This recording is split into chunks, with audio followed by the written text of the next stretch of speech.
welcome back to a very odd daily wrap. It's potluck time. This is the part of the show where we go around the table, share our favorite stories of the day, and if you are the lady in red, you get to go first. That would be me. Hanson. We have not talked about this a whole lot, but people have been talking about it all week long, and that's the Duggars. And for those who don't know, they had a situation in their family where one of their children inappropriately touched some of their other children and a babysitter, someone outside the family. And that information was kept quiet. They didn't talk about it on they didn't report it to the police right away. They did report it to a family friend who was a policeman, but no police report was written up. Later on, after the statute of limitations had run, they didn't report it. Someone else reported it to the police, and there was an investigation. The results of that investigation were not sealed because the son who had committed the inappropriate acts was not a minor, and so those things don't automatically get sealed. Now it is public knowledge. In Touch, which is a tabloid magazine, has broken the story, and all of the other news channels have followed up. Megyn Kelly had an interview with the family this week, and it has been the talk of the town this week. The Duggars, and tonight there's another interview with the two daughters who were victims, have come forward and really aggressively gone after the police. Once again, we have people going after the police. And to me, this was a family tragedy. I think that it's a horrible story. I don't know what I would have done in their situation. I don't pretend to know what I would have done. What I can say, I don't believe that I would have brought my family onto a reality show knowing that we had this in our history. But more importantly, now that we're at this phase of the horrible story, for them to blame the police for this coming out is just, to me, yet another brick on the wall of hypocrisy that they have built around them. And for anyone to jump on that bandwagon and say, yes, the police should be, I mean, some people are saying that the chief of police should be fired and criminally charged. For what? What did he do? Well, it's actually a she. What did she do? They're saying because she released this information. Totally allowed to. Right, and it was a Freedom of Information Act. And in Arkansas, the Freedom of Information Act laws are extremely liberal. But there has been a call for, and then what's also very interesting is the judge now this week came forward and said, yes, this record should have been expunged. She happens to be have been appointed to a number of different committees by who? Yeah. Governor Huckabee.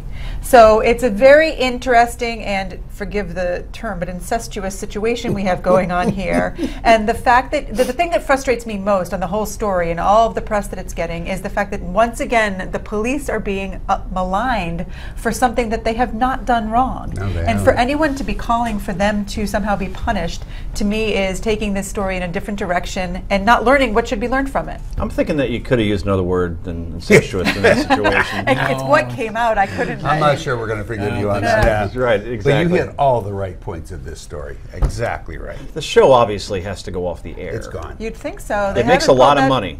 Still gone. Well, that's the point. They won't find a sponsor. From what I understand, that's the whole thing, right? Duck Dynasty survived because the sponsors were still there. Okay. Exactly. In this case, once the sponsors go away, the money goes away, and TLC loses its cash cow. And that will be the healthiest thing, I think, for the family. Absolutely. Are you surprised that this became a blue-red issue? In other words, it suddenly became Republicans support the Duggars, and right? It's a great question. You know what? But it's so unfair.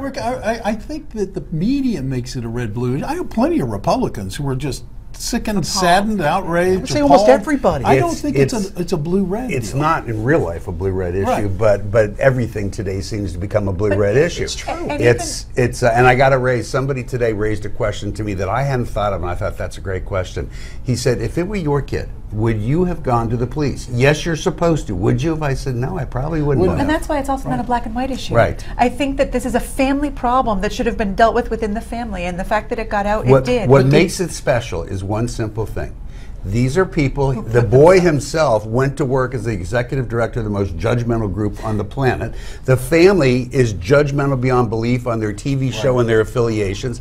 That's what is driving the story. The other thing that makes it unique is they invited us into their lives. Yes, and said they brought us in. Knowing this happened. That's very fair. That's where the problem lies. Yeah, well, reality TV is showing that there are no normal families out there. You know, and particularly the ones that seek attention, and that's the ones you're really going to keep an eye on. Nobody wants to watch them. Something going on here. Okay, it's Friday, slightly lighter note here.